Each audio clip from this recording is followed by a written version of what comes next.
네, 두 번째 시간 시작하겠습니다.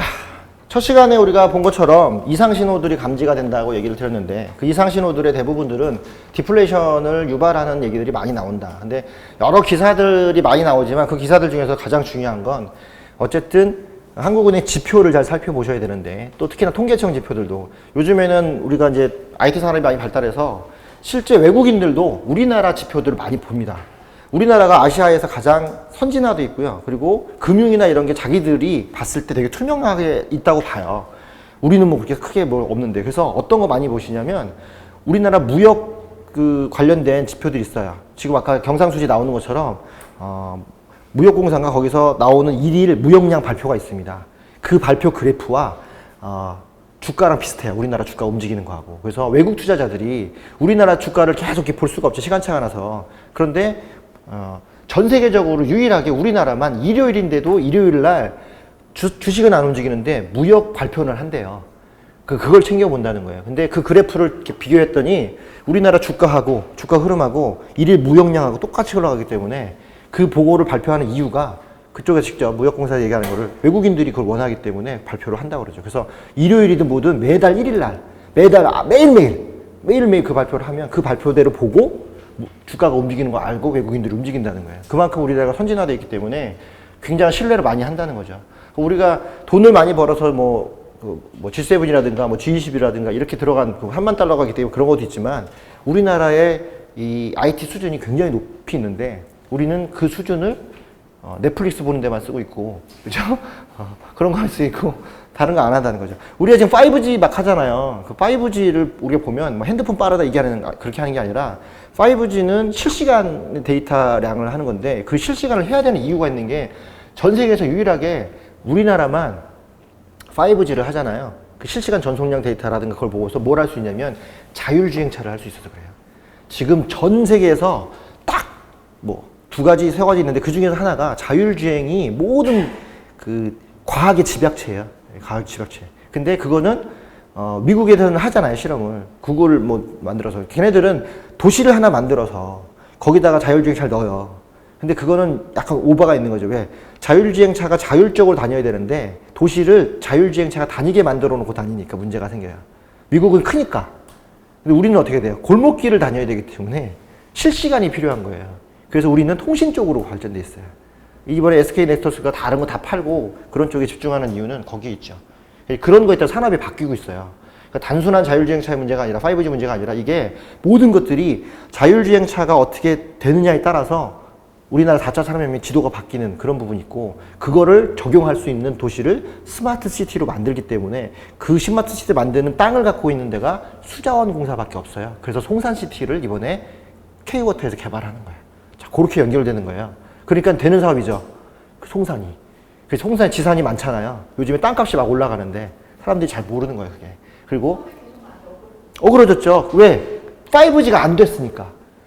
그 땅을 활용할 수 있는 게 없어요. 근데 지금은 이제 우리나라에서 구글 도시처럼 만들 수 있는 데가 땅이 없단 말이죠. 유일하게 두 군데 있죠. 하나 송산, 하나 부산. 부산에 가면 그 이제 강서구 쪽에 있잖아요. 이번에 그 스마트 시티도 지정된데 거기밖에 안 돼요. 그 활용할 수 있는 데가. 근데 송산은 왜 거기다 해요?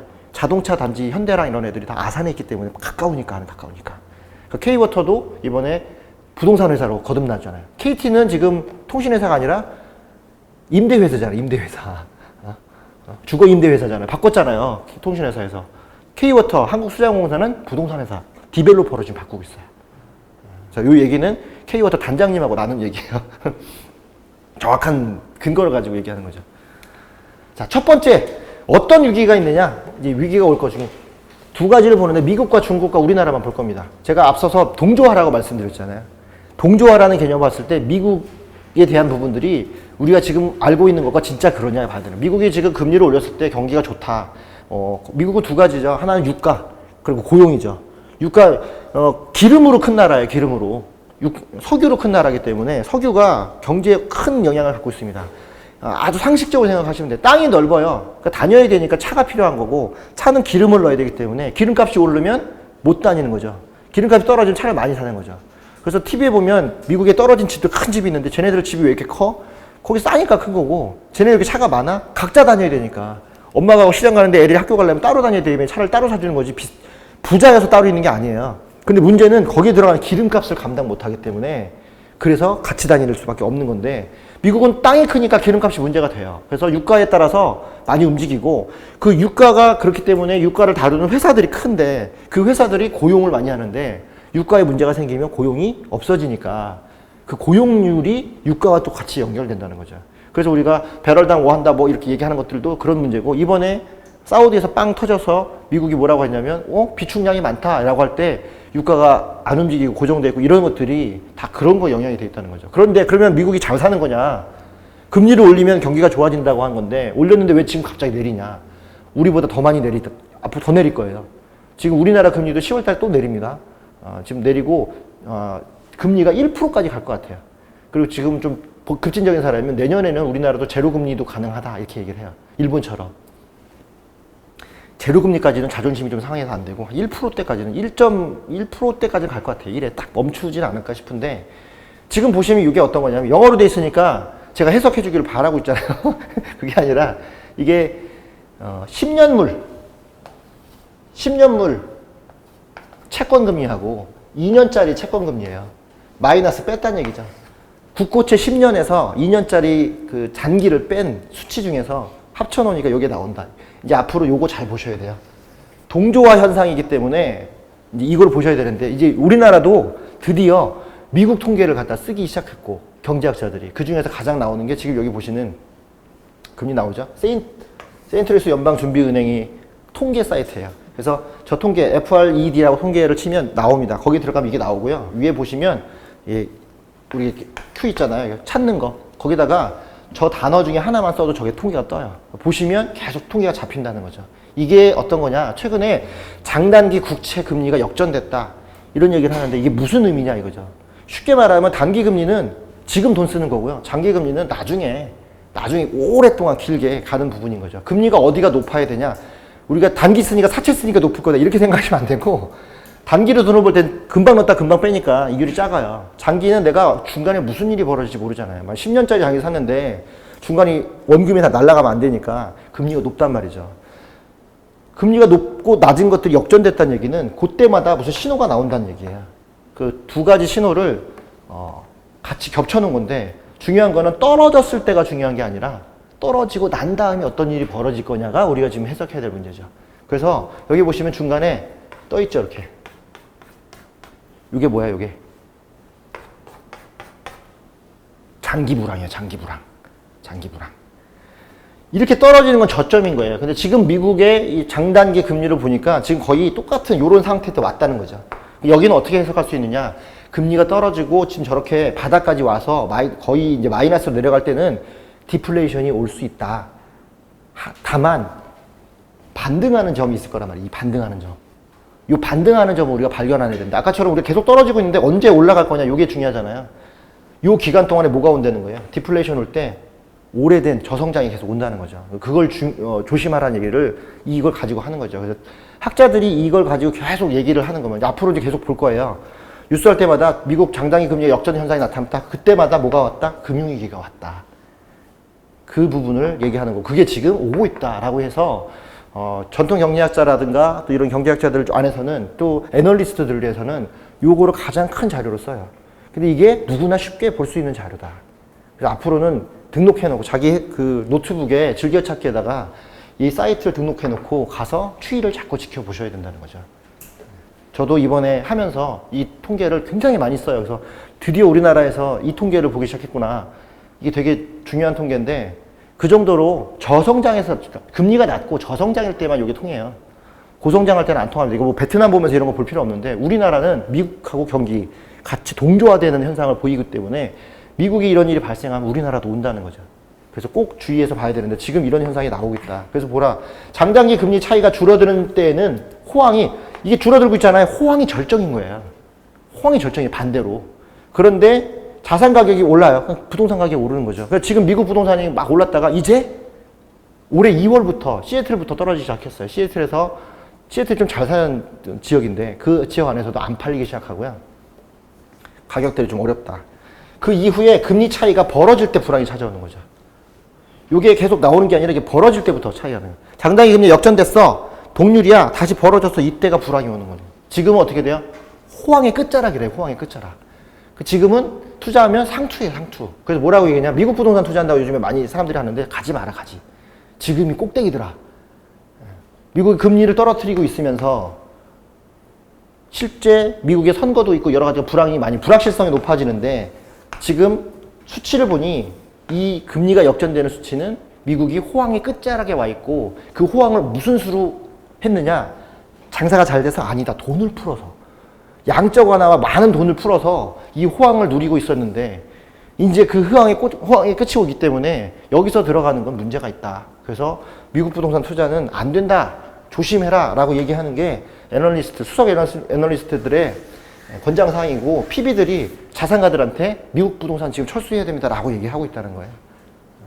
그 얘기는 동조화 현상으로서 우리는 어떻게 된다? 우리한테도 영향을 준다. 곧 서브프라임 때 어떻게 됐어요? 미국 부동산 무너지고 그 다음에 우리한테 오잖아요. 똑같이. 우리도 해외에 들어가 있는 돈이나 그런 것들이 다 금융이 연계되어 있기 때문에 여기서 말하는 동조화는 사실상 금융이 연계되어 있기 때문에 미국에서 빌려온 돈 망가지면 바로 털어내야 되니까 그럼 우리 갖고 있는 돈 줘야 되기 때문에 우리도 어려워지는 현상이 오는 거죠. 이게 지금 금리가 역전되는 현상을 보여주고 있어요. 그래서 최근에 뉴스에서 미국 장단기 금리 역전됐다 그러면 이 그래프구나. 그래서 지금 여기까지 왔구나. 실제 지금 이게 자료 만드는 게 이틀 전에 만들었으니까 이틀 전 자료예요. 24일자 자료고요. 그래서 지금도 계속 이제 보고 있는데 쉽게 안 올라갑니다. 그래서 떨어졌으니까 어려운 거냐 이게 아니라 떨어지고 있는 과정이 계속 내려오는 여기가 미국의 최대 호황기죠. 호황이 끝나가고 있다. 끝나가고 난 다음에 불황이 찾아온다. 이렇게 오는 거죠. 이 올라가는 게 불황이에요. 지금 이렇게 금리가 이렇게 되는 건 불황인 거예요. 올라가는 게 아니라. 반대로 해석해야 돼요. 채권은 반대로 해석하는 거예요. 일반 우리가 말하는 달러하고서. 지금 달러 가치가 높아지고 있다 해서 달러를 사라고 하는데 달러 가치가 지금 또 애매해지고 있죠. 같이 오면서. 금값만 살아있어요. 원래 금 올라갈 때 달러 같이 올라가는데 지금은 달러만 떨어지고 금은 살아있잖아요. 그 얘기는 달러가 기술통화 역할을 못하고 있다. 누구 때문에? 위안하고 싸우고 있으면서. 위안화는 기술통화 하려고 하냐? 하고 싶어 한다.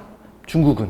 근데 쉽게 미국이 안 내주고 있는 거고 그 둘이 패권 싸움을 하고 있는 사이에 우리가 수출이 안 되는 거예요. 그러니까 어떻게 해요? 수출이 안 되니까 문 대통령이 뭐라 그래요? 내수에 신경 써야 된다. 그래서 내수에다가 소재하는 사람들 막 하고 하는데 이게 맞으면 버티는 거고요. 안 맞으면 어려워요. 그래서 이건 정치의 싸움이 아니라 우리가 내수를 살리는 방식으로 여러분들이 끝나고 계속 술을 마셔줘야 돼요. 내수를 살리는 거예요. 강남에서 12시까지 술 먹으면 이 사람들 돈 있는 사람들이 우리가 아까 소비가 안 되면 디플레이션이 오면 어렵다니까요. 지금 차라리 인플레이션이 오는 게 훨씬 나아요. 지금 상황에서는. 두 번째는 미국발 위기의 케이스 슐러 주택가격 지수. 이게 이제 좀 재밌는 지수인데 이것도 한번 똑같은 거기서 보는 거예요. 여기서는 여러분들이 키워드를 뭘로 보냐면 S&P를 찍든가 슐러라든가 요 단어를 하면 이 슐러 교수님인데 미국의 S&P가 주가에 관련된 거잖아요. 그래서 우리가 인덱스 주가 하는 것처럼 인덱스 주식에서 뭐 50개 기업들을 가지고 주식의 대표적인 걸 평가해서 하는 것처럼 S&P에서도 20개의 지역들 뭐 이걸 골라서 그 주택 가격을 조사해요.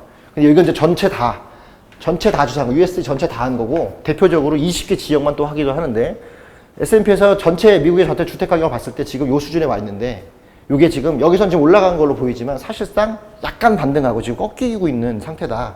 그렇게 얘기를 하는 게 요 기준선, 요게 금융위기 때예요. 금융위기 때. 요게 지금 아까 말씀드린 넘어간 상태죠. 그러니까 이게 과연 올라가는 게 맞느냐 이거죠. 여기서 이렇게 올라가는 건 회복됐다고 보기도 하고 여기서 들어온 사람이 이만큼 올랐으니까 호황이라고도 보는데 문제는 전고점을 넘겼을 때 과연 어디까지 올라갈 거냐 문제인데 생각보다 끝이 그렇게 더 상승하지는 않고 있더라. 근데 이 올린 걸 뭐 때문에 올렸기 때문에 진짜 경제가 살아나서 막 올린 그런 탄탄한 게 아니라 돈으로 올렸기 때문에 양적거나 끝나거나 디플레이션 오는 순간부터는 꺾이는데 이때부터는 다시 침체가 올 수 있으니까 부동산 가격이 올랐다고 사면 안 된다는 거예요. 지금 미국 부동산이. 우리나라도 마찬가지죠. 우리나라 재건축이 딱 똑같아요. 이 그래프가 재건축 그래프예요. 우리나라. 지금 재건축이 막 청약을 통해서 막 나오고 사고 막 현금으로 막 사고 그게 돈이 될 것 같아서 하는 게 아니라 돈을 거기다 묻어놓는 거예요. 묻어놓는 거. 지금 재건축에서 현금으로 사시는 분들은 20억짜리 샀더니 30억이 된다 그 생각 안 해요. 20억을 갖고 있으면 15억 되기 때문에 20억을 바꾸는 작업인 거예요. 같이 보시면 안 돼요. 이게 5억짜리 샀더니 10억이 됐어 이게 아니라 앞으로는 10억이 은행 넣으면 그냥 5억 되는 거야.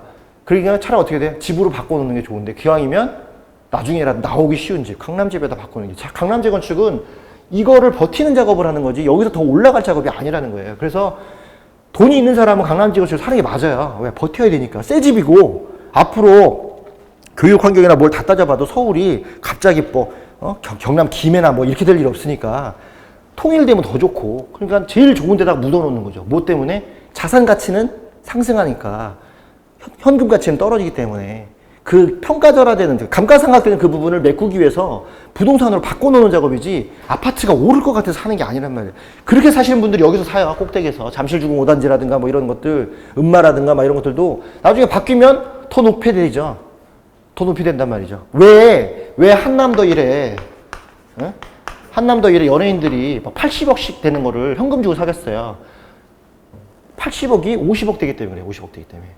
그 연예인들은 일 안 할 때는 돈 못 버니까 이 담보 가치를 지켜야 되기 때문에 일로 바꿔놓는 거예요. 가장 안전하다고 보기 때문에. 한남더일이 제가 100억 된다? 그렇지 않아요. 걔 80억 사도 90억 될지 70억 될지 알 수 없어요. 근데 그렇게 하는 이유는 딱 한 가지인 거야. 돈이 많은 사람들은 이 돈을 지키려고 지금 물건을 바꾸는 거구나. 돈이 없는 사람들은 지금 상승기 때에 조금이라도 상승해야 되니까. 그럼 지금 아파트를 사면 어디를 사야 돼요? 재건축을 사는 게 아니라 지금은 중위권 그룹을 사는 거예요. 중위권. 중위권 그룹 어떻게? 대표적으로 33평이라고 친다면 가격이 얼마가 되는 거? 6억에서 9억 사이 있는 걸 사요. 얼마가 돼요? 9억에서 11억이 되는데. 그럼 이 11억은 어떻게 되느냐? 이 사이가 10억을 넘는 거. 33평이 10억을 넘으면 기반시설이 깔린 곳이에요. 지금은 기반시설이 깔린 곳에 깔릴 곳에 6억에서 7억짜리 33평을 사면 10억이 넘어요. 요건 우리가 투자해도 돼. 서울에서. 어디 있어요, 이런 거? 마곡 옆에 많아요. 방화동 재건축하고, 염창동, 건너에 상수동, 이런 데 많죠. 강남에는 이미 넘었어요, 11억을. 그럼 들어가면 돼요? 안 돼. 중위권 그룹이라도. 안 돼요. 그래서 아파트를 투자할 때 제가 다른 분들한테 권해드릴 때 그걸 권해요. 다른 데 보지 마시고 지금은 늦었다, 조금. 거기는 돈을 지키는 게임을 가는 거고, 우리는 이 지키는 게임을 하는 사람들 때문에 상승처럼 보이는 이 장에서 살짝 2, 3억 정도 베팅하는 거, 2, 3억 정도 좀 챙길 수 있는 거, 그런 데를 따지려면 이 조건을 갖춘 다른 지역들을 가야 되는데, 유일하게 어떤 지역들? 일자리가 있는 지역들만, 금융이 있는 지역들만. 그게 마곡이에요, 마곡. 그래서 마곡 하나, 그 다음에 테크노밸리인데 하나, 요런 데만 가야 돼요. 왜? 일자리가 모이고 금융이 있는 지역들이 많이 있기 때문에. 지방 투자할 때 어떻게 하냐면, 대표적으로 지방에 이제 지역을 딱 가요. 그럼 뭐가 좋냐 물어보면 봐서 증권회사 있는지 봐요. 증권회사 2, 3층에 증권회사 모여있는 지역이 있다. 그러면 거기 그 지역은 괜찮아요. 그래서 우리가 청라 투자할 때 왜 괜찮다고 해? 청라에 뭐가 오니까? 금융타운이 오기 때문에. 금융타운이 다 오려면 언제 와야 돼요? 금융을 하려면 사람들이 많이 와야 되잖아요. 기반시설 다 깔리고 마지막에 못 깔려요. 초고층 올라올 때 금융타운이 들어와요. 그래서 지금 청라에 초고층 올라오잖아요. 가중에 위락시설 하나 큰 게 들어오는 거. 거기 올라온다고 얘기하고 그거에 대해서 투자가 다 이루어지니까 금융타운 들어오기 시작하는 거죠. 근데 이미 뭐가 깔려있어요? 상가 다 깔려있고, 아파트 다 깔려있고. 청라가 이렇게 있으면 반 나눠져 있잖아요. 이쪽 북쪽하고 남쪽으로 나눠져 있어요. 남쪽은 안 사는 거야. 북쪽을 사는 거지. 왜? 위에 영종도로 가는 길이기 때문에. 요 두 가지 포텐이 어떤 거냐? 부천하고 똑같아요. 부천에 위에 7호선, 밑에 1호선 어디 사요? 가운데. 똑같은 게 있어요. 도시가 똑같이 돌아가요. 그 패턴을 보고 사는 거죠. 청라가 북쪽에 시즌이 들어왔구나. 북쪽 시즌을 봤을 때 북쪽에 있는 아파트들이 남쪽보다 가격들이 약 30% 이상 비쌉니다. 근데 지금 아직 33평이 5억대예요. 5억대. 그러면 우리가 인천을 살 때 검단을 사야 돼. 지금 이번이 안 났다고? 큰일 나요. 검단은 큰일 나요. 지금 검단이 완판됐다고 사람들이 이렇게 좋아하는데, 그 완판을 시킨 거지 된 게 아니에요. 완판을 시킨 거예요. 어떤 방식으로든. 나중에 예전에 일산의 두산이브라든가 식사동 지구 터졌던 것처럼 그렇게 터질 수밖에 없어요. 아무것도 없기 때문에 기반시설이. 근데 청라는 다 있어요. 그리고 마지막 나올 기반시설 중에 하나, 영종도에서 들어오는 제3연륙교가 꽂히는 때가 4, 5년 뒤인데, 그때가 금융타운이 맞물린 때라서 그때는 청라의 33평도 8, 9억이 넘어가는 거죠. 돈을 어디다 묻어야 돼? 이런 데다 묻어놔야 돼요. 비규제 지역에다가. 3년을 아무 데 팔지. 안 살아도 되니까. 지금 다 살아야 되잖아요. 가서 실거주해야 되잖아요. 그런 데다 묻어놓는 거죠. 이게 요 패턴에 들어와 있기 때문에 그래요. 요 패턴에서. 그래서 절대 와서 강남에 집 산다 그러면 돈이 많으신가 봐요 물어봐요. 많대요. 그러면 사세요. 지켜야 되니까. 안 떨어집니다 잘. 그런데 돈을 벌어야 되는데 얼마 있어요. 얼마 있고 뭐 이렇게 딱 계산해봐. 아 이분은 여기서 한 번만 벌고 쉬어야 된다. 그럼 어디로 가요? 서쪽에서 아니면 청라지역이죠. 근데 물어보면 그쪽 권하면 왜 강남 안 권해주냐? 못 들어간다니까 강남은. 그 가격으로 강남에 가셔도 그냥 짜장면을 드실 수 있어도 집은 못 삽니다. 강남에서 모임은 할 수 있는데 집은 못 사요. 왜 거기 가려고 하냐? 강남이 제일 빠르게 갈 수 있는 곳 그래서 권하는 게 마포예요. 9호선 타고 가니까 6호선 타고 가고 뭐 당산하고 마포만 건네줘요. 합정이랑 이게 많이 커지니까. 영등포가 그나마 있어서 서남권은 버티는 거고 그런 거죠. 지금 이런 상태에서는 미국 가격이 떨어지기 시작하면 제일 먼저 영향받는 데가 그 외 쪽인 거예요. 근데 이게 떨어진다고 한들 강서 쪽에서 마곡 지역은 안 떨어져요. 마곡 지역은 지금 상가들이 부족하고 상가들이 너무 공급이 넘쳐나고 거기 아직 인구가 다 안 들어왔어요. LG가. 다 들어오면 30만 명 정도가 이렇게 돌아다니는데 이게 어마어마한 숫자입니다. 그 정도 숫자에 거기에 식물원도 있고 비행기도 타고 얼마나 좋아요. 예전에는 비행기 타면 안 좋았던데 지금은 주변에 공항이 있어야 돼요. 그래야 사업이 빨리빨리 되니까. 그러니까 결국은 그렇게 모여 있는 말이죠. 지금 이런 시기가 왔다. 그래서 미국에서 그러니까 지금 이제 통계를 쓰는 사람들 중에 아까 앞에 있던 그 통계와 지금 케이스 슐러 주택가격 지수를 보고 이 주택가격 지수의 하락을 보면 우리나라가 거의 일치한다. 이렇게 보는 게 지금 재건축하고 똑같이 일치하기 때문에 그래요. 일반 주택이 아니고 재건축하고 일치하기 때문에. 그래서 이게 지금 꺾이고 있는 실정이다. 실제 시애틀도 하고 꺾이고 있기 때문에 재건축도 지금 위험하다. 대신 우리나라의 재건축은 서울 안에 특수한 프리미엄 시장이기 때문에 이 프리미엄 시장이라고 말한 거는 그 김수현 사회수석이 있을 때 얘기했던 거예요. 지금 이제 나와서 버리고 나와 있죠. 831 대책하고 지금 82 대책하고 9.13 만든 김수현 사회수석이 서울연구원장일 때 강남은 프리미엄 시장이라고 자기가 말해서 통계를 강남을 넣으면 통계가 안 맞는다. 강남 4구는 통계에서 빼라. 그 빼면 정확히 들어맞아요. 중위권 그룹들이. 그 중위권 그룹들이 지금 많이 올랐어요. 중위권 중에 33평이 지금 8억 5천이에요. 8억 5천. 요게 기준. 여기보다 싸면 싼 지역이에요. 여기보다 높으면 오른 지역이고. 근데 이게 어느 정도였다? 6억이었다. 이거를 정확히 인정해서 뭘로 바꿨어요? 중개수수로 바꿨잖아요. 그죠? 중개수를 바꿨잖아요. 왜 바꿨겠어요? 중위권 그룹이 올라서 바꾼 거예요. 그게 걔네들이 이렇게 바꾸는 게 아니라 중개수수료가 369에서 여기가 늘어난 거예요. 여기가 원래 있다가 여기가 늘어났으니까 이걸 맞추려면 집을 다 틀려야 되기 때문에 중개수를 바꾸는 거예요. 괜히 바꾸는 게 아닙니다. 그 얘기는 중위권 그룹, 꼭대기 그룹이 아니라 많이 있는 예를 들어 중산층이다. 그런 그룹들이 상승했기 때문에 거기를 세분화시키면 누구는 거둘 수 있어요. 369에서 6, 9인데 그럼 7, 8 있잖아요. 얘네들은 큰 차이 없죠. 요런 똔똔이죠. 어디 걸리는 거예요? 여기 걸리는 거예요. 왜? 중위권의 기본이 8억 5천이기 때문에. 그러면 이게 올라간 사람들 돈 벌었으니까 내는 거 크게 문제 삼지 않는다. 근데 1, 2, 3 중에 1은 낮아졌어요. 2는 동률이야. 여기는 올라가. 누구만 반발해요? 여기만. 근데 왜 반발해요? 돈 더 내니까. 그런데 어떻게 돼요? 집값이 6에서 8로 올랐어. 반발이 없어요. 반발이. 기가 막힌 전략이죠. 기가 막힌 전략. 정책을 이렇게 피면 다 속아요. 다.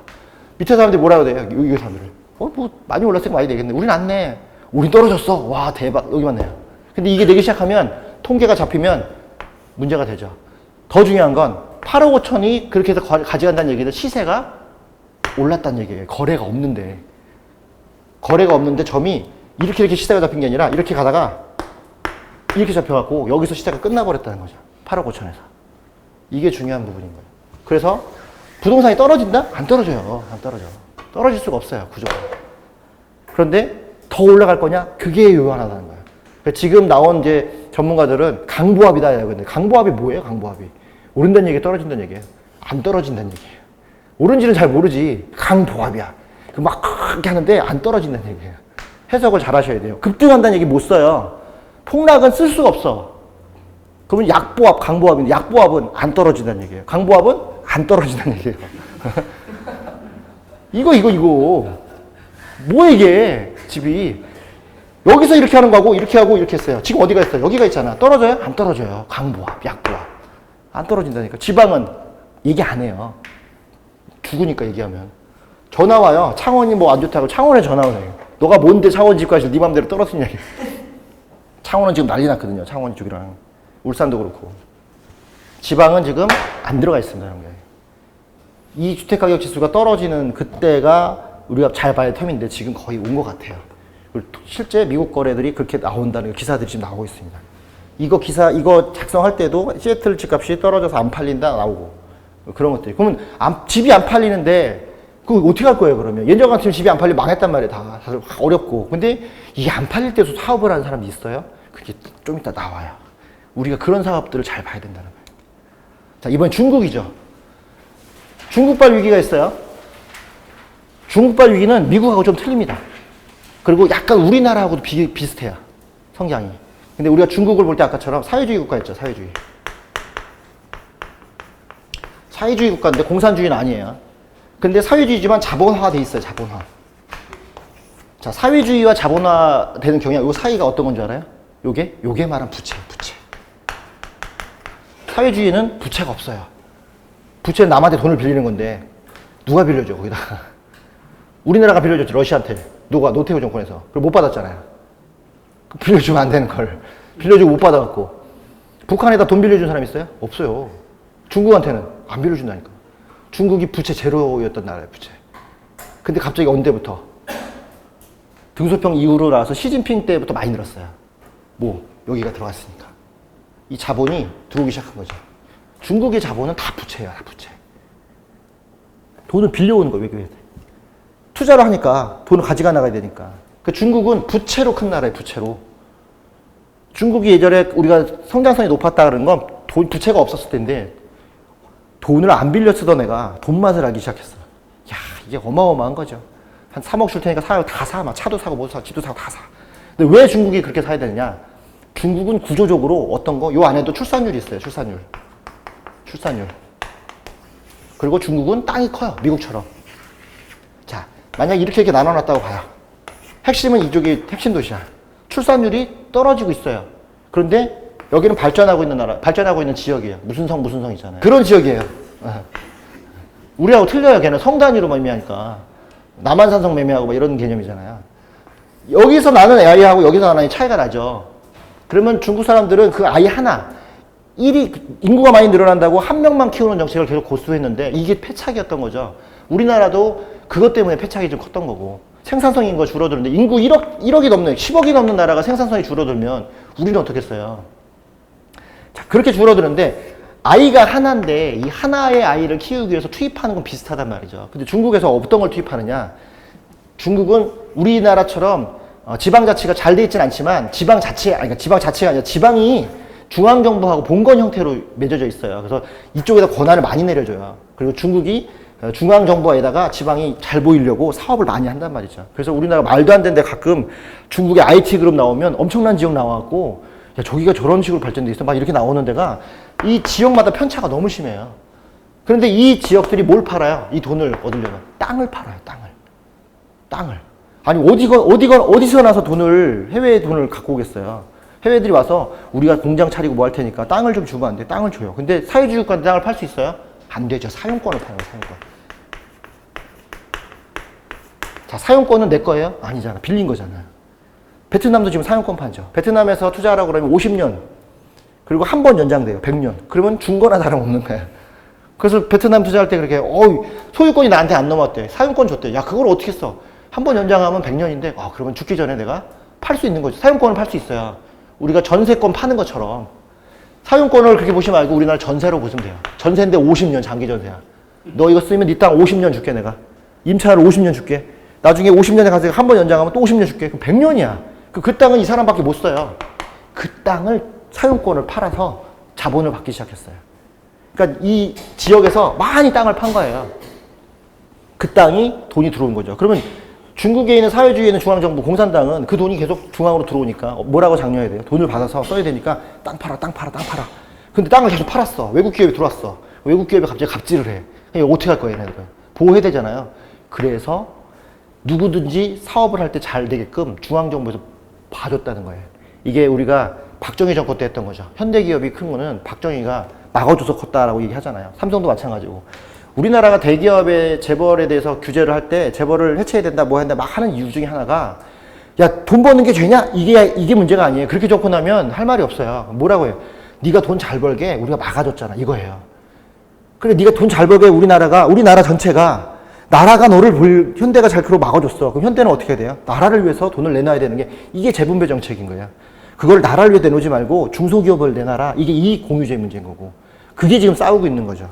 그거를 지금 문재인 정부에서 하려고 박영선 우리 국회의원이 벤처기업 뭐 육성한다 막 하면서 하는 얘기가 대기업을 살려줄 거라는 거예요. 친대기업 정책을 하겠다. 대신 수익이 남으면 자기 기여도에 따라서 중소기업한테 돈을 주라는 거죠. 근데 못 주겠다는 거야. 하겠다 그러고 뭐예요? 투자를 안 하죠. 그 돈이 남아있으니까 뭐예요? 은행 놓으면 1조씩 나오는데 뭐하러 투자를 하냐, 이거 말하고. 가만 놔둬도 그 돈이 나오는데. 지금 중국이 그렇게 키워왔어요. 중국의 기업들, 알리바바, 뭐 이런 애들 다. 화웨이 뭐 문제 생기니까 나라에서 난리치잖아요, 막. 그게 그냥 민간 기업인데, 그 민간 기업입니까? 아니에요. 중국이 화웨이를 키우려고 봐줬기 때문에. 그래서 화웨이가 아무 제재 없이 큰 거죠. 알리바바 똑같아요. 알리바바가 사회주의에서 그렇게 자기가 1등 기업이 나오려면 공산당이 비호 없이는 안 나온단 말이에요. 근데 그 비호가 아니라 나라에서 막아주는 거예요, 그냥. 그렇게 키워서 걔네들이 뿜어주는 게 필요하기 때문에. 그런데 그 뿜어주는 거의 기본 다 부채라는 거예요. 그러니까 중국이 기업이 돈을 빌려도 중국이 다 막아주는 거다. 그럼 보증서 줘요. 인민은행이 보증서 주고. 그 돈이 엄청나게 들어오죠. 그런데 보세요. 7년 만에 29에서 48 되면 엄청나게 올라가는 거예요. 지금도 늘고 있다. 중국의 부채가. 이게 우리가 아까 말했던 부채로 성장한 나라예요. 부채로 성장한 나라. 돈을 빌려서 계속 오늘 100만 원 빌려서 내가 썼어. 오, 잘 살아. 내일 200만 원 빌려 또 썼어. 남들이 보기에는 돈 계속 써요. 너 어디서 쓰냐? 아, 누가 자꾸 줘. 아, 빌려 썼어. 카드로 막 긁어. 이 사람이 언제 무너져요? 못 빌릴 때 무너져요. 못 빌릴 때. 그죠? 부채로 큰 나라는 더 이상 부채가 증가하지 않을 때가 위험해. 그죠? 부채로 큰 나라는 부채가 정책이에요. 빌려서 쓰는 것도 정책인 거예요. 빌려서 계속 컸어요. 빌려서 계속 컸는데 언젠가 못 빌리는 거야. 이게 위험한 거예요. 우리나라는 이미 기업들은 못 빌린 지 오래됐어요. 안 빌려주잖아. 안 된다고 사업이 안 되니까 안 빌려주잖아요. 근데 가계부채는 빌려주잖아요. 근데 가계부채도 아까 막혔다고 그랬죠. 어려운 거예요. 중국도 똑같아요, 지금. 보세요. 부동산 담보대출이 59%, 신용대출이 19%. 근데 이 신용대출 안에 우리가 그 유명한 P2P가 들어가 있어요. 중국이 전 세계적으로 유일하게 재작년부터 중국 내에서 그림자 금융을 검토해야 된다. 그러니까 좀 이렇게 막아야 된다라는 게 나와서, 우리나라 그 조세재정연구원이라든가 또는 한국금융신문이 있어요, 금융신문. 금융연구원이 있는데 금융연구원에서 발행하는 그 논문들이 있습니다. 거기 전 세계대 뭐 논문들이 있는데 그 중에서 중국에 대해서 그림자 금융이 위험하다라고 나와서 IMF에서 중국에다 경고를 때린 게 무역전쟁의 시발점이에요. 그래서 이거를 해체하려면 중국은 어떻게 해야 돼요? 환율을 만져야 돼요. 환율을 만져야 돼요. 그래서 우리가 말하는 좀 이따 나오는데 포치라고 하는 위안화가 7%대에서 떨어지냐 마냐 요 기준을 하는 건 환율을 만져서 이 부채를 풀어가려는 모습을 보이니까 위험을 이제 경고를 하는 거죠. 실제 부동산이 그만큼 이 부채가 많다는 얘기예요. 근데 문제는 우리가 중국이 부채 있는 게 우리하고 뭔 상관이 있어. 동조화가 돼 있어요. 우리나라의 경상수지가 감소하는 것 중에 대부분이 중국으로 많이 바뀌어 있어요. 지금 우리나라가 수출이 다 대미 수출이 많은 것 같은데 대중 수출이 더 많아요, 지금. 그러니까 미국하고가 문제가 되는 거는 좀 있지만 크게 없어요. 기업들이 잘 사는 나라에 파는 게 아니라 중국 같은 나라에 파는 게 더 많이 나간다는 거야. 쉽게 따져보면 한류FV 중국에서 부는 거니까 그쪽이 더 나가는 거죠. 아모레퍼시픽 같은 경우는 중국 때문에 돈을 엄청 벌었는데 문제가 생기면 떨어지죠. 그래서 아모레퍼시픽 주식 보면 중국 때문에 막 움직여요. 이제 의존도가 굉장히 센 거죠. 근데 거기가 부채로 큰 나라고 부채가 멈출 수준에 와 있는데 그게 터질 때 누가 영향을 받겠냐. 근데 우리나라 미국도 있고 중국도 있어요. 둘 다 지금 싸워. 이렇게 문제가 생겨. 우리는 죽어나는 거니까. 다른 나라들도 위기가 오지만 우리나라 같은 경우는 양쪽에 수출 주도형 국가에서 대미 수출과 대중 수출을 의도하고 그걸로 나라 살림이 많이 크는 우리나라 같은 나라가 둘 때문에 문제가 생기면 디플레이션이 금방 더 올 수 있는 위기이기 때문에 그래서 우리가 총체적으로 어렵다고 얘기하는 건 이런 것 때문에 그래요. 중국이 계속 부채로 크면서 미중 무역전쟁이 올 때 전문가들이 뭐라고 얘기하냐면 중국이 조금 빨리 움직였다. 트럼프가 나오고 뭐 이렇게 할 때 보니까 미국이 약간 힘을 잃어가잖아요. 그래서 중국이 그 힘을 지키기 위해서 내놓은 게 1대1로 정책이에요. 1대1로. 실제 중국이 1대1로가 2017년에 오픈을 했어요. 철도가. 중국에서 철도 타고 가면 유럽까지 갈 수 있어요. 그거를 시베리아가 연결하면 돼요. 그 연결 끝이 어디예요? 우리나라예요, 우리나라. 그게. 그러니까 중국이 1대1로를 하고자 하는 이유는 중국의 위안화가 기축통화로 갈 수 있는 유일한 방법이고요. 그리고 그 돈을 외국과 교환을 통해서 가져오려고 하는데 드러내지 못했다가 이번에 드러낸 거죠. 1대1을 딱 터치니까. 그때부터 어떻게 미국이 뭐 하는 짓이야? 이게 나오고 그다음부터 우리 무역 막겠다 뭐 얘기하는 거죠. 그 얘기는 나라의 문제가 아니라 주도권 싸움을 좀 둘이 하고 있는데 그래서 사람들이 중국이 조금 일찍 터뜨렸구나. 조금만 더 늦게 했으면 되는데. 왜냐면 부채가 이렇게 많은데 그림자궁이 많은데 내부에 좀 단속을 하고 터뜨렸으면 중국이 힘을 더 발휘할 수 있는데 이 부채가 많은데 이 부채 중에 대부분 다 이 부채도 많지만 모두 많이 갖고 있어요. 미국 채권도 중국이 제일 많이 갖고 있어요. 그러니까 미국이 뭐라고 얘기하니까 중국이 미국 팔아버린다 이렇게 서로 또 자꾸 그러면 내 채권 팔아버린다 이렇게 하면 미국도 힘들죠. 그러니까 중국은 이게 되는데 부채가 많으니까 기업들을 다 철수시켜버리잖아. 그러니까 기업이 나가면 돈을 갖고 나가야 되는데 중국이 나라가 보증해줘야 되는데 돈을 찍어내니까 위안화가 날아갈 수밖에 없으니까 애매한 거예요. 우리나라 어떻게 해야 돼? 삼성은 미리 빠져나왔어요. 미리. 평택으로. 그래서 삼성은 좀 약한 거예요. 그나마. 머리가 좋은 거죠. 누구나 못 나왔어요. LG도 중간에 걸렸고요. 롯데가 지금 걸려갖고 힘들죠. 롯데는 지금 거의 털고 나오는 거라 롯데가 위험해요. 지금. 롯데 계시는 분들도 되게 위험하다고 그러고. 이런 상황이 있다는 거죠. 그러니까 미국발 위기도 굉장히 지금, 중국발 위기도 중국의 부채가 굉장히 세구나. 아까 말씀드렸잖아요. 부채는 다 증가하는데 속도가 너무 빠르다. 우리나라는 부채가 증가하는데 속도는 조절했다 이거야. 완만하게 늘고 있다. 그래서 따지고 보면 중국이 훨씬 더 위험한 케이스인데 의존도가 너무 센 거죠. 양쪽 다. 미국만 괜찮으면 우리 이쪽으로 의존하면 되는데 우리가 의존하는 가장 크게 의존하는 두 나라가 다 위험한 거야. 그러니까 우리는 안 좋은 두 나라한테 돈 주고 있는 거야. 얘네들 망하면 나도 같이 망하는 이런 동조화 현상이 같이 있으니까. 그래서 말씀드렸잖아요. 안 망하려면 얘네가 망해도 나는 살아남으려면 내가 체력이 세야 되니까 우리 어떻게 돼요? 열심히 운동해야 돼. 어떤 운동? 내수를. 그래서 계속 하는 거예요. 그래서 소비를 진작하고 해서 열심히 하는 거예요. 제가 막 밖에서 술 먹으니까 저보고 막 그러는데 그런 게 아니에요. 소비를 진작하는 거예요. 소비를 우리가. 자, 중국발 위기에서 가장 중요한 건 환율 문제인데 이번에 한국보험공사죠. 한국무역보험공사에서 환율 갖고 이렇게 회의를 했어요. 최근에 나온 포럼이죠. 거기서 뭐라고 얘기했냐면 이 KB국민은행의 수석연구원이 중국의 시장 의존도가 커지면서 위안화가 오르내리는 움직임에 원화가 함께 움직인다. 마찬가지인 거예요. 중국 환율에 따라서 우리나라를 같이 등락해요.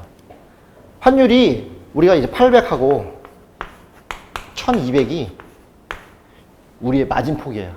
요즘에 900까지도 보는데 800은 옛날 문제였고 이게 마진폭이에요. 여기서 왔다 갔다만 하면 돼요. 근데 지금 어떻게 돼요? 올 초만 해도 1280원에서 1311원 갔다가 지금 떨어졌어요. 지금 조금 더 떨어졌어요. 이 문제가 중국하고 같이 움직인다는 거예요. 중국 위안화가 포치, 말 그대로 그 7%와 환율이 7 이상의 수치를 보이는 현상과 원달러가 1200대 올라가는 현상이 동시에 나타나더라. 지금 무역전쟁이라고 얘기하지만 사실 중국과 미국의 환율 전쟁인 거예요.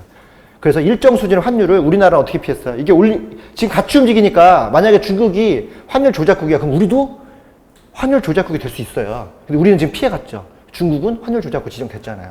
같이 움직이니까. 근데 이게 진짜 무역의 문제라면 우리도 지정되는 게 맞아요. 근데 이 무역의 문제가 아니라 중국과 미국의 환율 전쟁인 거예요. 뭐 때문에? 기축통화 문제 때문에. 누가 세계의 통화를 좌우하는가. 그 통화를 좌우하면 경제성장률이나 모든 것들을 다 주도할 수 있기 때문에. 중국은 미국이 약해진다는 거 알고 먼저 터트린 거고, 미국은 터트린 거 보고 이제 막 힘을 내는 거야. 싸우는 거죠. 근데 알고 봤더니 아직 힘이 다 안 빠진 거야. 그 사람들이 조금 더 기다렸다 터트리지. 아시아가 지금 거의 다 주도하고 있거든요. 지금 뭐라고 얘기하냐면 미국을 살릴 수 있는 유일한 방법이 하나 있다. 그게 아시아 시장이 미국 걸 사주기 때문에 가능하다고 해요. 미국에 나오는 모든 물자를 대부분들이 아시아에서 소비돼요. 아시아 국가가 미국 걸 소비해주는 것 때문에 미국이 버티고 있는데 어느 날 갑자기 아시아가 딱 가두면 어떻게 될까? 이게 아시아 은행을 만든 이유 중에 하나예요. 우리나라가 아시아 그 은행 만들 때 문 대통령도 가고 뭐 중국도 오고 막 했는데 주체가 중국이거든요. 아시아 투자은행 만들었잖아요. AI 뭐 어쩌고 만드는 거. 미국 입장에서는 IMF라는 은행도 세계은행도 있고 또 다 있는데 아시아만 투자청을 따로 만들어요. 그 사우디 투자청처럼 아시아 투자청을 따로 만들어요. 중심은 중국이 되는데 중국은 그걸 뭐 한다? 1대1로 만드는 게임을 한다. 근데 미국이 보기에는 패싱 당했거든요. 위험하거든요. 그러니까 어떻게 돼요? 우리끼리 잘 사는 걸 해서 달러를 땡겨오는 건데 생각보다 중국이 많이 안 딸려오더라. 중국이 잘 버티고 있어요. 근데 그 사이에 우리는 얘네들 뭐 하는 거야 지금 이러고 있는 거야. 우리도 바빠 죽겠는데 이렇게 되는 거죠. 근데 실제 사우스차이나 모닝포스트 기사가 났어요. 중국 당국자들은 외환 보유고 3조 달러선을 심리적 저지선을 인정한다. 중국이 외환 보유가 제일 높아요. 전 세계에서 1위잖아요. 4조 정도 보유했었어요. 1조가 없어졌어요. 그 사이에. 중국도 달러가 줄고 있어요. 근데 얘네들은 3조가 마지노선을 보는 거야. 우리가 외환위기 왔을 때 돈이 없었잖아요. 그걸 한번 겪고 난 다음에 제일 먼저 한 게 통화 스와프 체결했잖아요. 내 돈과 네 돈을 합치면 된다.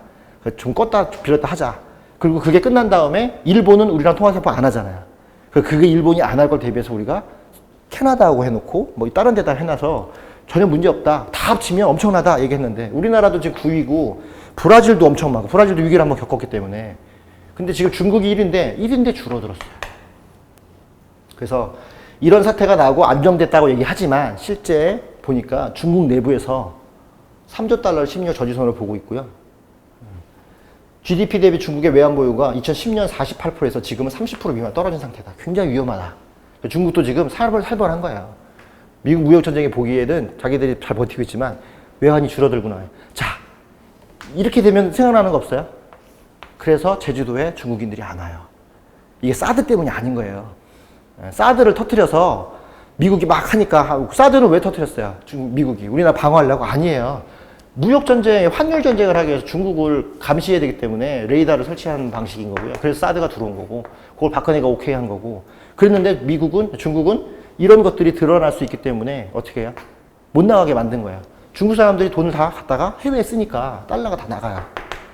대표적인 역사적인 방법에서 이게 어디 있었어요? 중국이 청나라 때 아편 때문에 문제가 생겼던 게 이거죠. 아편을 은하고 바꿨잖아요. 그때 중국의 경제가 은경제였어요. 은경제. 은이 다 나가는 바람에 아편을 주고 사니까. 아편을 풀었더니 아편이 좋아. 사 먹어야 돼. 그럼 누굴 줘야 돼? 은을 줘야 되죠. 영국이나 이런 애들이 와갖고 은 주고 은 가져가고 은이 다 유출되니까 중국에 통화가 없는 거예요. 통화가. 중국이 그래서 합의를 본 거죠. 그런 방식인 거예요. 지금 중국의 달러가 나가는 건 막을 수 있는 방법이 없죠. 그래서 여행을 중단시키고 못 나가게 하는 거죠. 되게 까다롭게 하는 거. 해외가 돈 쓰지 마라. 외환 보유가 나가니까. 그래서 그 여파를 받는 거예요. 이게 사드 때문에 중국 그런 거 아니에요. 그게 가짜뉴스라니 가짜뉴스. 사드 때문에 중국이 안 되고 사드 설치하고 안 돼. 이게 가짜뉴스라니까. 그게 아니라 중국이 지금 어려워요. 어려우니까 나가지 못하게 막은 거예요. 왜? 미국이 그걸 알기 때문에. 미국이 그걸 강요하기 위해서 우리나라에다가 이런 거 설치하고 감시하는 체제가 들어오니까 미국이 막는 거고 그 여파로 미국 중국인들이 안 오는 거죠. 올 사람들은 다 와요. 요즘도 많이 와요. 골프 치러 중국인들이. 중국인들이 제주도 와갖고 막 하고 시끄럽고 나간다. 그것도 다 가짜뉴스입니다. 별로 안 시끄러워요. 우리가 다닌 데는 그 관광차로만 오고 진짜 시끄러운 데는 골프장 같은 데 시끄러운데 요즘에 다 빠졌다고 하더라고요. 지금 이런 문제가 생기고 있다. 그래서 실제로 보면 환율에 뭐 큰 문제가 없다 방어한다고 얘기를 하지만 내부적으로는 굉장히 많이 줄어들었다는 데서 심리적 위축을 갖고 있더라. 부채도 높아지는데 외환 보유고도 줄어들고 있고 아직은 일을 하지만 과연 이 상태에서 중국이 어떤 선택을 하느냐 그리고 그거에 대해서 위안화의 문제들이 우리랑 같이 환율로 동조되고 있는데 중국이 약간의 흔들리거나 이런 게 나오면 우리도 영향을 바로 받기 때문에 이제 바로 환율이 등락이 심해질 때가 올 때 그때 우리는 수출을 주던 국가에서 아직 못 벗어났기 때문에 그 문제가 생길 수 있다. 이거를 반대로 해석할 수도 있지만 민감한 정도가 나왔더라. 실제 이 수석이 참고로 얘기한 거 보면 환율이 1245원을 넘어서는 조건으로 리세션, 경기 침체를 꼽았다. 1245원이 넘어가면 우리나라에 경기 침체가 올 수 있다라고 보는 거예요. 그러니까 이쪽 환율 쪽에서는. 그래서 1200원이 굉장히 중요한 포인트예요. 여러분들 난 환율을 잘 모르겠어 그러면 딱 한 가지만 알면 돼요. 1200원과 900원. 900원은 왜? 키코 사태 때 900원 밑으로 떨어진 문제가 있었잖아요. 900이 마지막. 1200은 높아지면 지금 상황이 경기 침체의 조짐이 보인다. 환율이 1200에서 막 등락하고 위험하다 그러면 어떻게 돼요? 환율을 눌러야 되니까 국가에서 들어오겠죠. 환율을 직접 하려는 거. 이걸 자꾸 하면 조작한다고 보기 때문에 미국에서 못 건드는 거죠, 지금 나라에서도.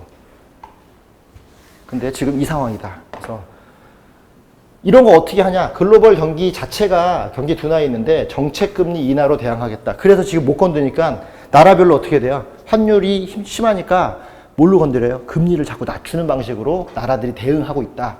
그런데 한쪽 측면에서는 언제까지 낮출 거냐? 얼마까지 낮추면 이게 대응이 되느냐? 마이너스 가야 되느냐 했더니 마이너스도 갈 수 있다라고 얘기해요.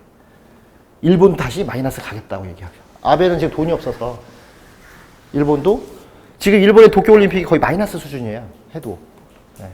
왜냐하면 그거를 통해서 과시해서 돈을 더 유치하려고 하는데 생각보다 잘 안 되거든요. 지금. 그러니까 지금 환율을 못 건드는 둘 때문에 환율을 못 건드리고 있으니까 이로 인한 피해들이 경기 침체로 왔을 때 이걸 할 수 있는 방법은 나라에서 돈을 푸는 방법밖에 없고 그 돈을 풀려면 결국은 금리를 낮춰서 돈이 더 싸게 만들어야 되는 방법인데 그렇기 때문에 인플레이션이 올 수 있는데 그게 중요하지 않다는 거죠. 이 디플레이션이 굉장히 중요한 부분에 와 있다. 요거를 서로 인식하고 있다는 거죠. 자, 그래서 중국발 위기 양적 완화. 중국에서도 돈을 많이 풀어요.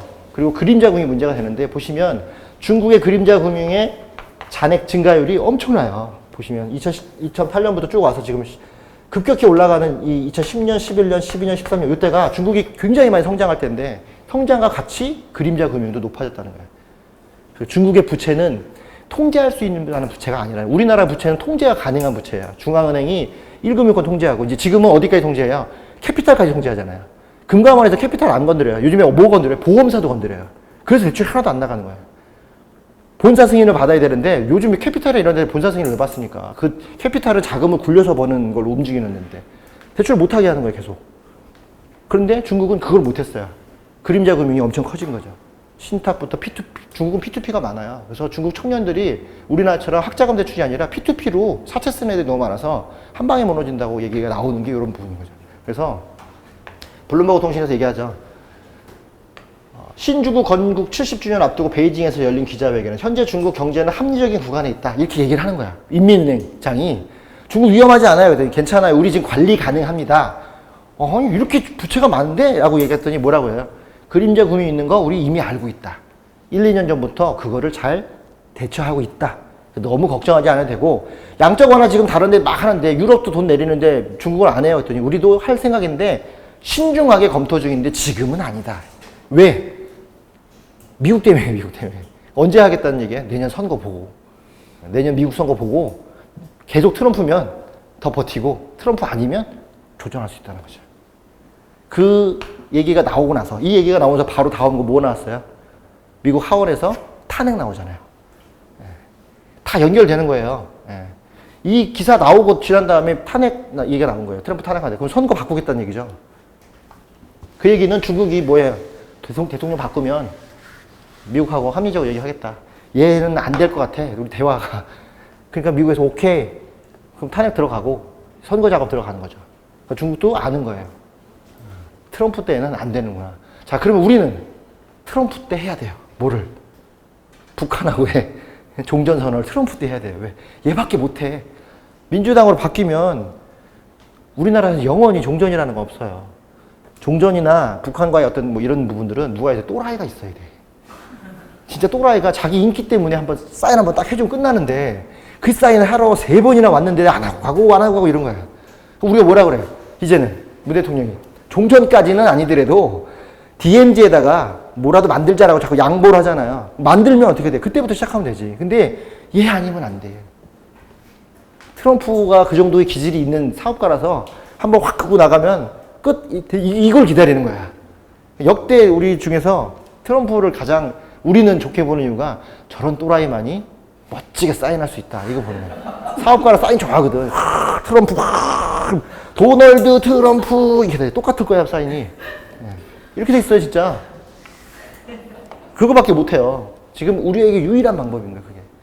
그래서 지금 내년 선거 전까지 해야 되는 거고 거기에 몰입돼 있죠. 그게 정 안 되니까 어떻게 돼요? 북미 대회담 뭐 다 하고 하는데 이제 트럼프도 마찬가지죠. 볼턴 날리고 뭐 하면서 하는 이유는 선거전을 유리하게 가져가기 위해서 하는데 거기를 우리는 어떻게 땡겨올까도 고민을 해야 되기 때문에 북미 회담 가서 얘기를 많이 하고 해서 뭐라고 해요? 사인까지는 아니어도 좋으니까 DMZ에서 어차피 그 지뢰 파야 되니까 지뢰 파면 그 빈터에다 뭐 해요? 그냥 뭘 지어야지. 자, 그렇게 부동산 어떻게 돼? 부동산 DMZ가 뭐예요? 디밀리터라이징 그건 알아요. 그건 아는데 DMZ가 뭐 하는데 거기가 전쟁 안 하고 이렇게 휴전이잖아. 휴전하는 거는 그런 지역을 우리가 공법상에 뭐라 그래요? 자연녹지. 그린벨트잖아요. 그린벨트. 그린벨트에다가 공장 뭐 이렇게 짓는 데잖아요. 그럼 걔만 짓겠어요? 그린벨트에다가 나라가 그걸 지으려면 나라도 그린벨트 해제해야 될 거 아니에요. 그게 중요한 거예요, 우리한테는. 그래서 북한에다 뭐가 나서 거기다 뭘 짓는다 하면 어떻게 돼요? 접경 지역의 그린벨트를 일정 구간은 다 해제해야 돼요. 그 안에 또 누가 있어요? 군대도 있을 거 아니야. 군대가 거기 있으면서 해제하면 돼요? 안 되잖아. 그럼 군대 밀려있죠. 뭘로 바뀌어요? 기계화가 아니라 기계화 사단이 없어지고 그 다음에 뭐가 들어가요? 정보화 사단이 들어가면서 다 군사보호적이 풀려요. 그런 식으로. 그 땅이 위에 생기는 거죠. 거기하고 파주 운정하고 상관없는데요. 운정은 계속 어려워요, 그냥. 자, 그래서 우리나라는 어떤 문제가 있느냐, 이런 거가 있어. 다른 거 다 있지만 우리나라에는 가장 큰 문제가 기업이 아니라, 아니, 개인 대출이 아니라 차입형 토지 신탁의 금융이 이제 문제가 왔다. 차입형 토지 신탁 어렵죠? 그냥 쉬운 거예요. 신탁사가 지주한테, 지주가 집을 짓고 싶어 하니까 지주, 쉽게 지주라고 해. 지주가 내가 땅이 이렇게 있어. 이 땅 빌리니까 지주가 못해. 뭐라고 하냐면 신탁사한테 야, 너 보니까 돈도 좀 있고 나는 50%밖에 없는데 너 돈도 좀 있고 내 사업할 줄 아니까 나 돈 좀 대줘 그랬더니 돈을 대줬어요. 그리고 대신 돈을 넣었으니까 감리를 해야 되잖아요. 돈도 주고 사업도 제가 해서 제가 벌 거 제가 가져갈게요. 라고 하기가 그래? 그래서 땅을 주는 거죠. 사업 활동안만. 사업을 잘 했어요. 뭐 시공사 선정해서 자기가 다 얘는 그냥 가만히 기다리면 돼. 다 하고 분양도 다 하고 다 했어요. 싹 가져가. 그리고 나중에 정산하고 가져가요. 그리고 건물이 크게 올라오는 거예요. 문제는 차입형 토지 신탁을 좋아하는 이유가 주체가 신탁인데 신탁이 뭘 갖고 있다? 돈을 갖고 있다. 그러면 돈을 얼마나 갖고 있냐가 중요해요. 그래서 지주한테 뭐라고 하냐면 1000억짜리 빌딩을 짓고 싶은데 지주는 200억만 있으면 800억은 내가 대줄게. 이렇게 얘기를 하니까 오 대박인데? 이렇게 되는 거죠. 또 지주가 아니야. 지주는 따로 있어. 근데 이 지주한테 토지를 빌려서 나중에 토지 사겠지만 처음부터 돈을 다 주고 사는 게 아니기 때문에 계약금 10%만 주고 이 땅을 내가 사오는 것처럼 하고 허가 받고 건물 지은 다음에 분양이 다 되면 토지비 줄게요. 라고 했더니 너를 어떻게 믿어? 여기 신탁사가 있는데 얘가 나중에 이 공사비 다 대줄 거예요. 이게 신탁사. 이게 차입형 토지 신탁이에요. 여러분들이 이제 요거를 더 구체적으로 정확히 아셔야 됩니다. 지금의 모든 구조는 다 차입형 토지 신탁 구조가 거의 대부분이고요. 잘 나가는 지역들은 다 저렇게 돼 있어요. 그런데 늘어나고 있어요. 이 신탁사들이. 사업이 잘 돼서 잘 되면 좋죠. 근데 말씀드렸잖아요. 차입형 토지 신탁의 가장 기본은 금융인 금융. 부동산을 금융이 가져가. 근데 책임은 금융이 안 져요. 왜? 금융이 뭐 정산을 먼저 해 나가거든요. 그럼 나중에 물건만 남은데 수분양자가 받죠. 재건축은 올라가니까 다행이지만 그렇지 않은 데는 어려운데 왜 신탁사가 늘어나요? 건설사가 돈이 없거든. 시공사들은. 근데 돈보다는 공사비를 받아야 되는데 공사비는 차입형 토지 신탁 같은 경우는 신탁사가 공사비를 다 지급 조건으로 하기 때문에 일단은 안정적으로 공사를 할 수 있고 게다가 분양까지 잘 되면 기성금도 들어오니까 더 좋고 시공사는 좀 적게 벌어도 안정적으로 가요. 그리고 우리나라의 분양에 관한 법률이 완성하게끔 돼 있어요. 신탁사는 그때부터 나왔던 거야. 건축물 분야에 관한 법률이 바뀌면서 우리 굿모닝 시티라든가 이런 사태 때문에 소분양자가 피해보니까 무조건 건물은 지어라. 시행사가 망가져도 건물을 지어라. 근데 지으려면 돈이 있어야 되니까 그럴 때 신탁사가 주체돼서 지어라. 이게 건축물 분양에 관한 법률이에요. 그것 때문에 신탁사들이 늘어나기 시작했는데 이제 보니까 신탁사가 건물은 지었지만 대신 지어준 거잖아요. 자기가 건설사는 아니니까. 그럼 자기는 짓고 이자만 먹어야 되는데 그 이자가 금융으로 들어오는데 이게 합법적으로 보장이 되니까 얼마나 쉬워요. 그래서 갑자기 막 짓기 시작하는데 자 그렇게 지으면 돈을 많이 가져가야 되잖아요. 그 돈이 안정적으로 돼 있어요. 그래서 사람들이 망할 리가 없잖아. 3년 후에 집이 나오는 거 뻔히 알아. 근데 3년 후에 집이 역삼동에 생긴대. 안정성이 담보가 돼버리니까 다 역삼동으로 가요. 그걸 사러. 그게 청약의 열풍을 그렇게 가지고 온 거고. 그거를 때리기 위해서 정부와 정책이 나오는 이렇게 넘어가는 방식인 거예요. 그런데 문제는 부실이 시작됐더라. 마이너스가 나왔어요. 차입형 토지 신탁의 수익률들이 떨어지고 시작하고 지금 이렇게 떨어지는데 늘어난다는 거예요. 회사들이. 그러니까 그 늘어나는 사람들은 저렇게 안 떨어지려면 싸워야 되겠죠. 싸우려면 공사를 따야 이길 거 아니에요. 공사를 따려면 어떻게 돼요? 치열하게 경쟁하니까 뭘 줄여야 돼요? 마진을 줄여야 돼. 그러니까 지금 올해부터 나오는 신탁회사들은 차입형 토지 신탁을 2년 동안은 못해요. 금지시켜놨어요. 2년 뒤에 경력을 쌓고 난 다음에 해라는 거예요. 어렵다는 거예요, 이게 그만큼. 근데 앞에서 어떻게 돼? 다 가져갔어 이미. 여러분이 잘 아는 한국토지신탁, 한국자산신탁, MDM이라고 하는 월드마크 다 한국자산신탁이 차입형으로 다 하는 거죠. 한토신도 다 코아루 전부 다 차입형 토지신탁으로 가는 거죠. 브랜드 빌려주고 돈 빌려주고 다 따온 다음에 돈 가져가고 이런 거. 시행사들은 10% 20%만 갖고 시행했다가 뻥 터지면 돈 다 가져가고 그 돈 다 누가 준 거예요? 여러분들이 준 거죠. 수분양자들이. 오르면 다행이지만 안 오르면 끝나는데 이거 어디서 문제돼요? 지방에서. 서울은 지금 문제되는 게 별로 없어요. 서울 재건축도 전부 다 신탁 방식으로 가고 안정성 있고 다 투명하고 좋지만 문제는 이게 어떤 거 금융이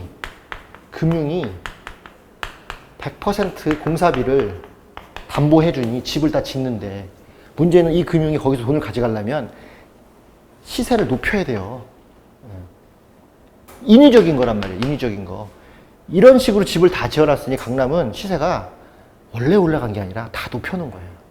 근데 높여놨는데 높이다 보니까 이런 구조에서는 뭐가 제일 중요해요? 금융도 중요하지만 얘네들이 무슨 돈으로 이걸 빌려주겠어? 그럼 뭐가 있어야 돼요? 토지. 땅 보고 빌려주는 거예요. 그래서 얘네들이 심사할 때 뭐냐면 시행사 안 봅니다. 어디 땅인데요? 역삼도 무슨 부지에 딱 보고 오 강남 좋아. 저희가 공사 100% 펀딩할게. 끝. 시행사 안 봐요. 어차피 자기들이 사업할 거니까. 그러니까 토지가 좋으면 되니까 토지를 사업을 하려면 이 시행사가 어떤 거예요? 토지를 좋은 걸 잡아야 되겠죠. 그래서 토지를 비싸게 잡아요. 그래서 갑자기 1,800, 2,000, 3,000, 5,000, 강남에 1억 나오는 거예요. 왜? 비싸게 잡으면 100% 나오니까 가만히 있으면 시행사도 결제만 해주면 공사가 되거든요. 분양만 빵 터지면 되고. 근데 2, 3년 뒤에 분양이 터졌잖아요. 지금은 주춤하지만 작년까지 터졌단 말이에요. 그 시행사는 안 줘서 돈 버는 거지. 시행사가 토지를 정말 좋은 걸 잡아야 되는데 여기서 말하는 좋은 거는 그냥 역세권에 비싼 땅 잡아오면 100% 펀딩 해주고 거기에 사람들이 우르르 달려들어서 분양 완판되면 시행사는 그때부터 마이바흐 타고 다니는 거야. 분양 끝났고 공사 다 진행되고 뭐 없어요. 돈 다 나오고 중도금 1차, 2차, 3차 무이자 나오고 잔금은 뭐 알아서 되지. 몰라요 잔금은. 입주하면 되니까. 이 구조로 계속 벌었던 게 차입형 토지신탁이에요. 굉장히 위험한 구조인데 처음에 할 때는 괜찮았는데 점점 이게 커지니까 지금 우리의 모든 이 은행에서 가계부채는 안 된다고 자꾸 누르니까 어디다 줘요? 저기다 주는 거야. 근데 저걸 누가 했어요? 은행이 안 하고 투자증권회사가요. 한국투자증권. 뭐 무슨 투자증권. 아까 말했죠. 지금 그 미래에셋대우. 이런 쪽에서 투자증권회사를 만들어서 그걸 다 합니다. 그래서 실제 미래에셋대우나 이런 데서 이사급, 상무급 되는 사람들은 회사에 출근 안 해요. 골프장 가갖고 계속 골프 치고. 왜? 대주단이에요, 대주단. 돈 빌려준 대주단. 이 사람들이 부동산을 알고 모르고 상관없어요. 돈 나갔는데 그때 지출하면 되죠. 대주단하고 시행사하고 시행사 대표들은 골프 치고 열심히 공사는 올라가고 수부장자들은 3년 뒤에 저기 내 거에 이제 기다리고 또 그 돈을 어떻게 해야 돼요? 대출로 다 메꾸고 그 대출이 안 되면 나머지 누가 메꿔요? 전세입자가 메꾸는데 그 전세입자가 갖고 오는 전세자금 대출을 또 은행이 대주고 아주 기가 막힌 구조죠. 이게 부동산의 금융이 갖고 있는 거품 구조 중에 하나예요. 이게 내년에 터져요, 이제. 터질 때가 됐어요. 왜? 붓이 나왔거든요. 다른 건 괜찮아요. 담보신탁 이런 거 맡긴 거 담보해야 되는 거기 때문에. 차입형 토지신탁은 사실상 금융이 주도한 부동산 개발인데 모든 게 다 부채예요, 부채. 어디서 터지는 거예요? 분양이 안 되면 터져요, 분양이. 분양되면 분양돼서 기성대금이 들어오기 때문에 그걸로 퉁치면 되는데 분양이 꺾이는 순간부터 쟤네들이 무너지는 건데. 근데 쟤네들이 뭘 올려놨다? 토지를 올려놨다. 차입형 토지신탁이 대한민국 서울 안에 상업지역 또는 좋은 주거지역, 역세권의 땅들의 대부분 값을 다 올려놨어요. 뭐 때문에? 심사 안 하고 강남 땅이면 그냥 돈을 100% 주니까.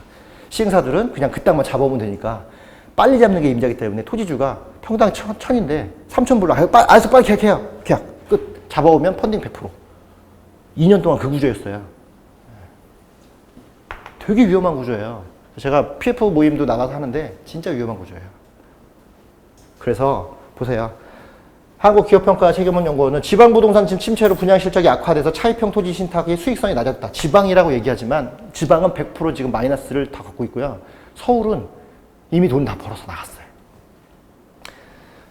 한국자산신탁이 주력으로 삼는 한국자산 한자신 MDM이죠. MDM 문재인 회장이 갖고 있는 차입형 분양 실적이 부진한 데 따라 우리나라 1등 자산신탁 1등 부동산 개발 기업인 문재인 회장이 있는 한국자산신탁이 차입형이 어렵다는 거죠.